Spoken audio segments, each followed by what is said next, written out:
All men want respect. And men, all women want to be understood. Now, the wife might be the one to instigate most of the major changes in life.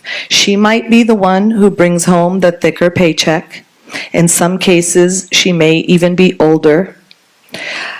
She may have more college degrees. However, I'm going to repeat the point I made earlier on. The husband should be given the respect of having the clear role of being the emir, or the leader of the household, of the family.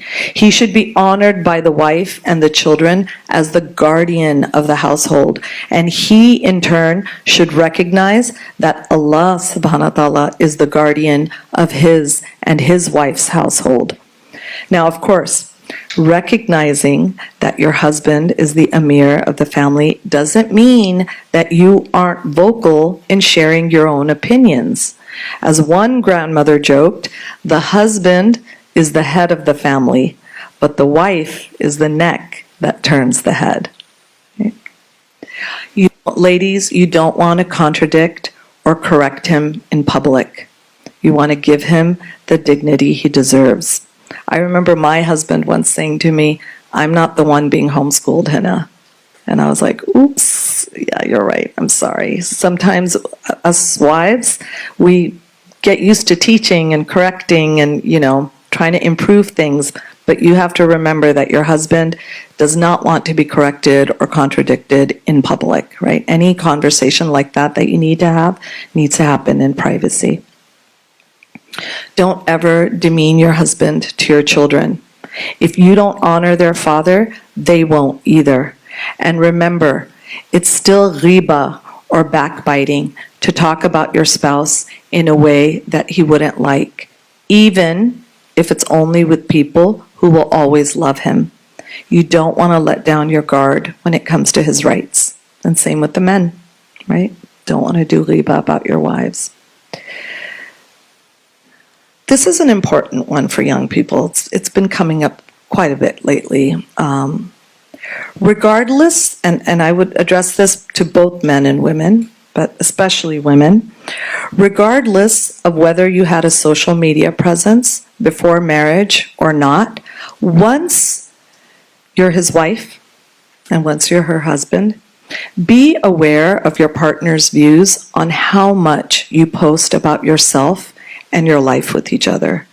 You want to respect your partner's limits. Among the most important duties of husbands and wives in the Islamic context is the fulfillment of one another's sexual needs. This is not something to take lightly. Spouses who insist on rejecting their partner's advances cannot be surprised to then witness their relationship disintegrate. There are situations when a husband is forbidden to approach his wife for intercourse. During her menstrual cycle, during her postpartum bleeding, and during fasts in Ramadan. But outside of these cases, it is imperative for both spouses to do their utmost to make sure that they are partners in every way, not least of which physically. Another thing to remember in marriage, love is a practice. More than a feeling, it's an action. It's something you do. It's not just something that happens to you. It's not about grand gestures. Love is in the details. Always, always pray that Allah subhanahu wa ta'ala maintains the love in your heart for your spouse, and that He preserves the love in your partner's heart for you. Allah subhanahu wa ta'ala is the one who puts the love in our hearts, and He can make it out just like that. Just like that. If tomorrow your husband or if tomorrow your wife decides that he or she no longer loves you, there is absolutely nothing you can do about it. And if you think about it, it truly is a miracle that out of the billions of people in the world, that there's one person who chooses to love you. and you choose to love that person. So recognize it as a blessing and continue to thank Allah subhanahu wa ta'ala for it, for that blessing.